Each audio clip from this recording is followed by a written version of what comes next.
Well, welcome back to your retirement plan video to help you get the most out of your money in life. Steve Campbell here with Kevin McCarter. For this month's video, we wanted to talk about how much could or should you be contributing to your retirement plan. It might be kind of hard to know how much you should if you don't know plan limits and expectations and how these plans work. So Kevin's going to break it down for you. We know that within our Sweet K retirement plan, we have people that are as employees in 401ks, but we also have employees that are in Simple IRA. So this video is for both groups, where we're going to walk you through the contribution limits and kind of how catch-ups work if you might be over the age of 50. So don't tune out. It's going to be a great video. So Kevin, before we even jump into contribution limits, maybe where's a good place to start this conversation? Yeah, the best place to start when talking about your unique contributions should be based solely in your unique projections. And what I mean by that is if you're right here today and your goal is to be right there tomorrow, how much do you need to contribute to get there? Right? And that's how you answer the question, how much should you contribute? And then within how much you should contribute, there are limits, like we're talking about here. But as we're talking about this idea of contributing money to your 401k, so many times you'll fall into this trap of like comparing your contribution to somebody else's. If somebody else contributes 10% of their 401k or $500 a month into their Simple IRA or whatever like that, and you're not contributing that much, and you say, there's going to be a little bit of guilt around that. And so first and foremost, I want to unpack a little bit of that and let you know it's okay if you're not contributing to your retirement account as much as somebody else. The big determining factor is, are you on track with things? And again, that is building out your projections, saying, here we are today, here's where we're going to be. This is how much I need to contribute to get there. And then if you're not contributing to your 401k, just have a reason for it. Maybe you're trying to build up an emergency fund or pay off a credit card. Then shoot, yeah, don't contribute to your 401k, right? If you have a plan with it, just don't haphazardly go about life with no plan with this. Have a plan for your contribution and where you're throwing your money. And that gets us now into, I'm sorry, go ahead, Steve. Yeah, before you even jump into that, I think why this is really important is, let's say you make life decisions with a spouse or a partner, or you're doing this on your own. It's very easy to go to Google and type, how much money should I have put away in my retirement accounts at my age? And you'll see a table. And folks, those tables are daunting. That's skewed data. That's from a very small group of people. But if you went there and let's say you're in your 30s, it should say that the average 401k in your 30s is at $300,000. And you might look at your account and say, I only have $30,000. So I'm not going to contribute because what's the use? I shouldn't do this. Or in your 40s, your 50s, or 60s. Be careful of what you look at via blogs and who it's written by, because that data could be very skewed and it could actually be robbing you of life today because you're worried about 30, 40 years down the road. What Kevin and I hope to do in every one of these videos is help you understand that one small decision, good decision built after another, can have exponential multiplication effect, because it's very hard to see the brighter picture. But working with clients and participants in these plans, we have seen a lifetime's worth of savings add up to something significant. So even if you feel like you're not where you should be today, either because that's self-doubt or you read in a blog where you should be and that made you be a little lingery, or maybe you just at work talk around, with other colleagues how much money you each have saved, and you kind of become a shell of yourself as you hear, what others are doing. Our hope is to enlighten you to what you could do, what you should do, and maybe have some talking points around it. So Kevin, hit us with some truth. How do these plans work and what do these limits involve? Yeah, before we do that, I love the set segue here, but it was an awesome set segue. I'm gonna pause and go back to what you were just talking about, and I'll tell this. I'll tell two quick stories, and then I'll move on to the limits. The two quick stories. One is, we are financial planners by nature here, by trade, and so we get to meet and talk with a lot of different people. And I've had a ton of clients come in, and they'll say, "Hey, I'm contributing 15% of my pay into my 401k."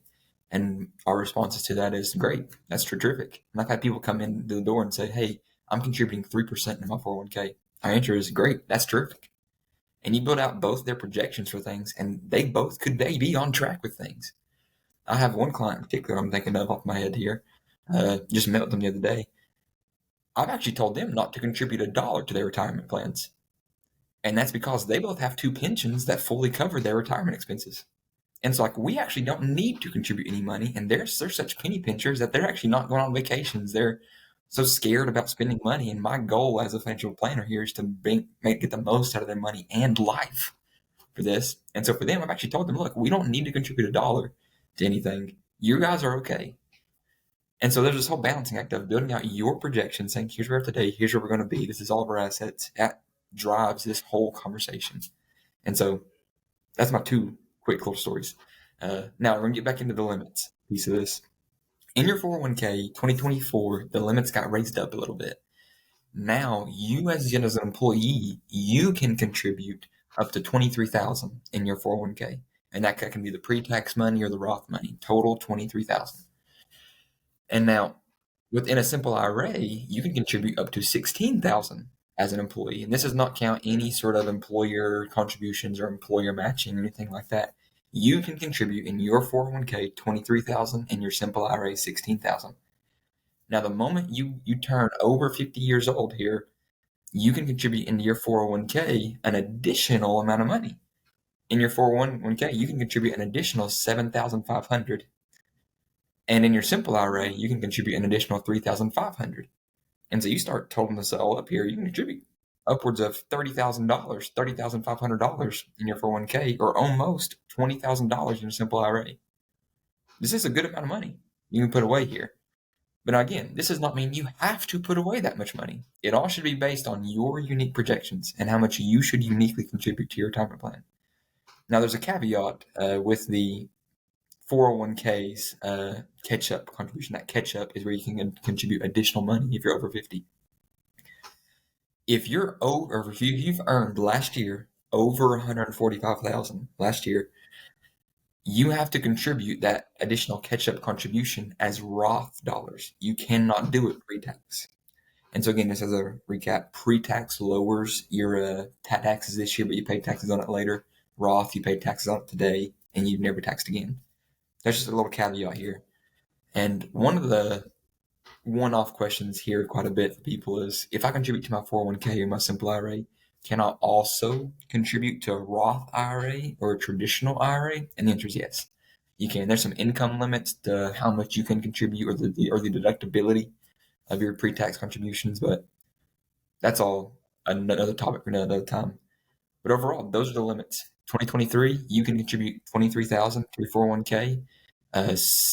16,000 into your simple IRA. Once you turn over 50 in your 401k, you can contribute 30,500. In your simple IRA, you can contribute 19,500. And Kevin, those were all really great points. And again, we wanted to bring this video to you today to help you know that your situation is unique to your own life. You and your family, how you make decisions is different from a colleague, from a neighbor, from a brother and sister. So it's good to know the limits, but I think sometimes that can also be such a large number when you're hearing $30,000. If you are in a season of life where you're trying to plan with a young family, trying to pay for vacations, trying to pay for sports equipment, hearing somebody come on and say, you could dump over $30,000 in a retirement plan, I think sometimes people think that's writing a check today and doing that. Nope. What we're talking about is through payroll deductions, setting up a process for, even if it's not the full amount, how can we increase more than what we were doing last year to get you closer to your goal? And you had mentioned at the beginning of the video, the couple that you had talked about that had access to a pension. Your financial tools are unique to your life. So we would never advise people not to contribute to their retirement plan unless they had enough tools to justify the lifestyle that they want to live through what they have. So it's not a one size fits all. We will include in the notes at the bottom of this video, these contributions in case you were trying to write previously as we were talking. But our goal, if you're trying to figure out how much you have contributing, we'd encourage you to schedule your free consultation with our team. Let's review your plan. Let's review important things like your beneficiaries, because we care about you. We care about your future. And we want to make sure you're maximizing as many of the resources as possibly available to you without killing yourself or trying to, like Kevin said, rob today.